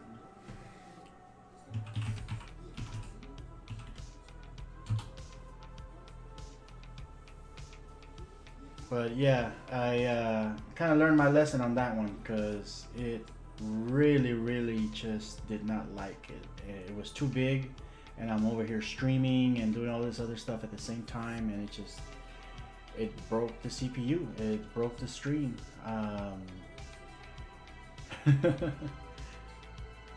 So we're gonna try doing this again. I wonder if it's going to allow me to do this again from the previous page.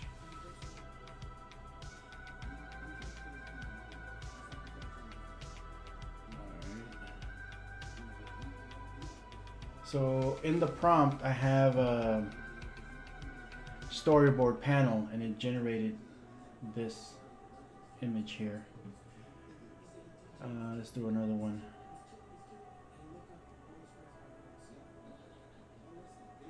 So what it's doing, okay, that's a little bit better.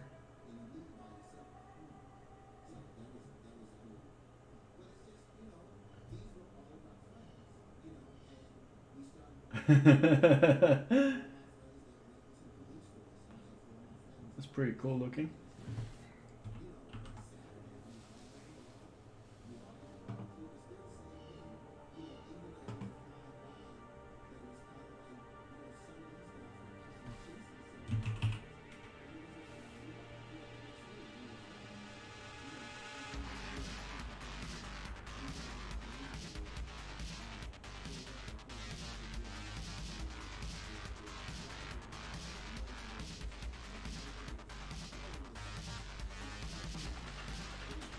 Oh man, this is going off the rails now.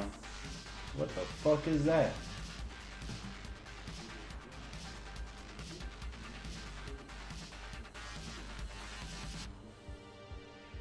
Storyboard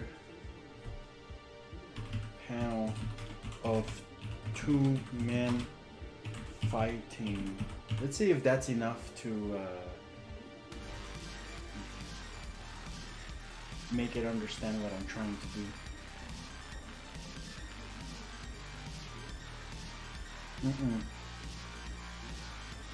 It's not using the model.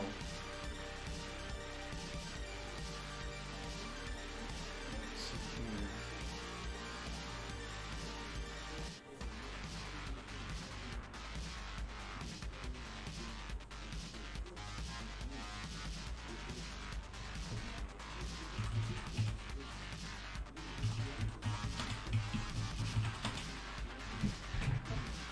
I'm very interested to see if I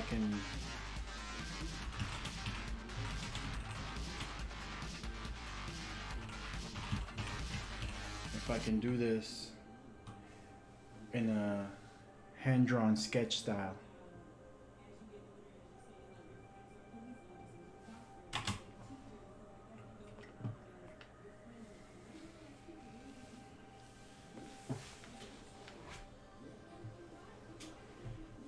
It's not using the oh, but that's a nice little art style.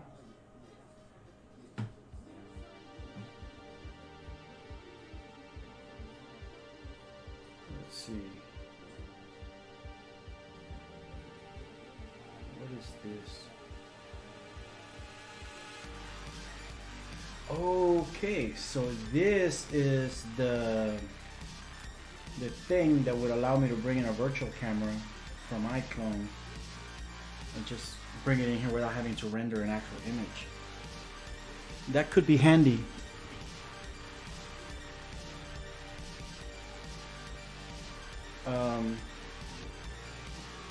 You know what? I'm keen on testing it out. Let me grab a new window here. This is gonna be the next experiment.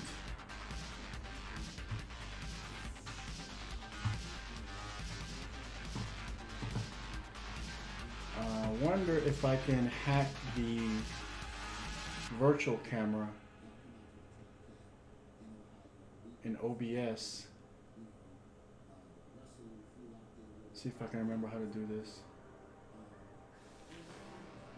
Tools, output timer, stream up, or I might have removed the virtual camera. Captions.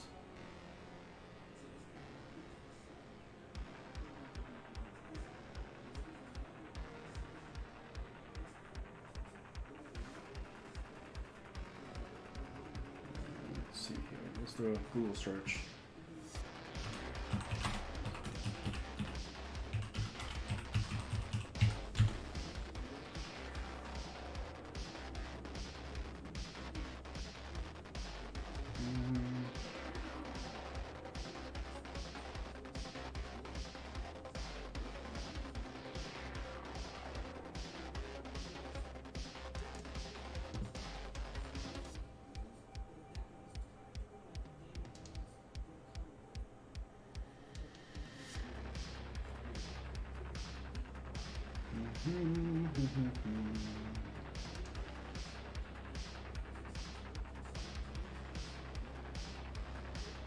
Tools virtual cam.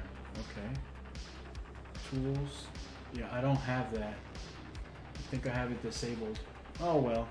That's I guess another experiment for another day. Because the idea is that if I can generate a virtual camera and then have that virtual camera look inside iClone, then I don't have to be exporting anything. I could simply click on this ControlNet button here and it would import the virtual camera here.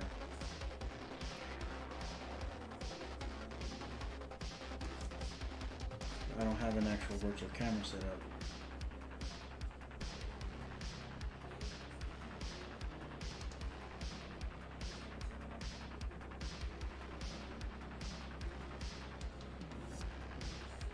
Okay, I'm not gonna worry about it. Let's go back to playing with this two-person pose. Hand-drawn sketch of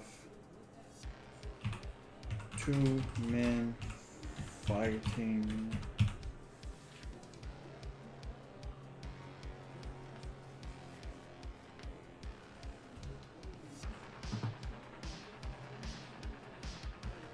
It's not using this thing. I think I might have screwed something up.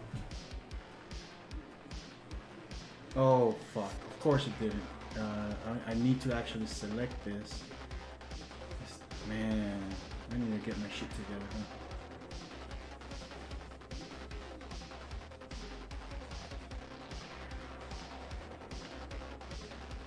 There it is.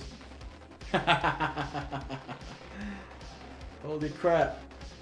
We got storyboard panels, y'all. That is fucking insane. Woo! So, are you looking to create storyboards nice and easily, but you hate drawing all that shit? I think we have a solution, Houston. Wow. Okay, so next steps. Train a model that contains the characters that I'm going to use in my film so that I can get more accurate representation in the drawings, and use those as the models in the storyboard panels. Do a lot of work up front so you don't have to do a lot of work later on. I mean, for storyboard purposes, really, you can get away with just generic characters like this, and that's perfectly fine. But it will be pretty damn cool to use my actual characters. That is so cool. All right, so let me see if I can remember. I don't know if I'm gonna do this right now because that's probably gonna just take a long time. But if I can remember how to do this with a sequence. How is this done?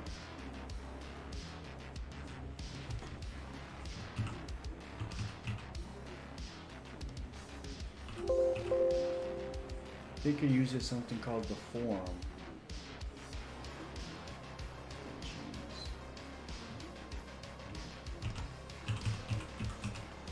I do have it installed, but I don't have it activated.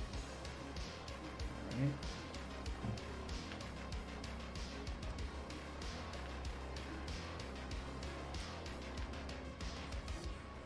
So now, ControlNet should give me more options. Somewhere in here.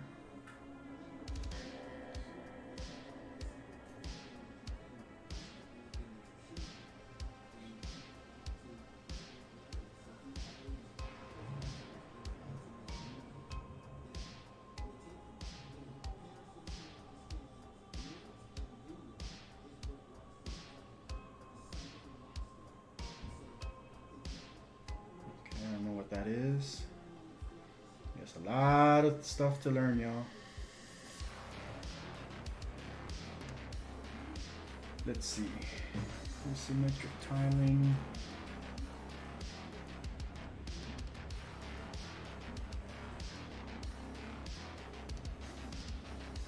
Multi-subject rendering. Latest model, will take a while to download. Models are ordered. I don't know what any of this does. Yeah. Some heavy studying is in order at this point.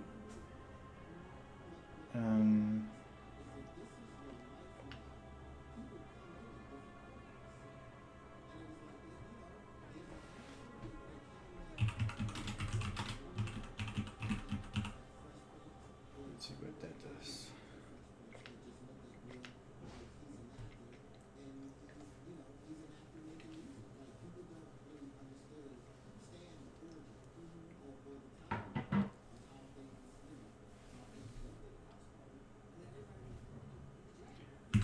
Hand drawn sketch. And that does not look like men.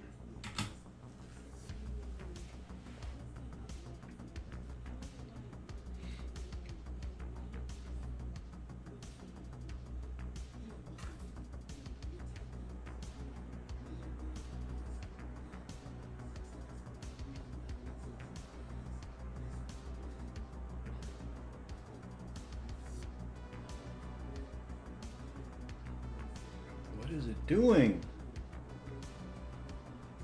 How many pictures is it doing? Oh, it's doing a whole image sequence.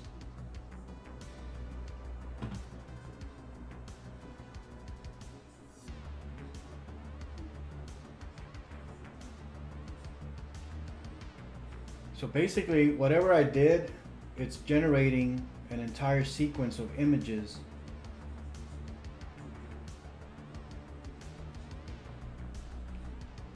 But I have no idea what I did, so.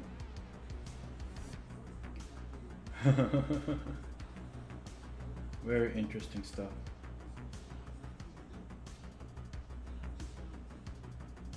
Let's turn that off if we can.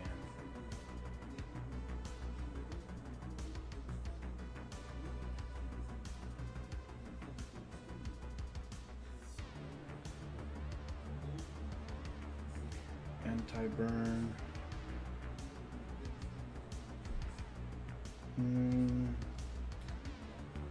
Where are my options? Extras, checkpoint, train, the forum.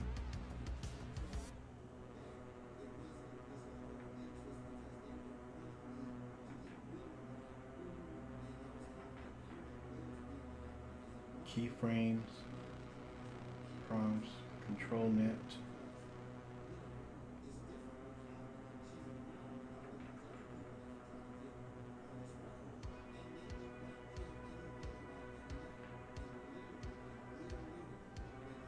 Video input.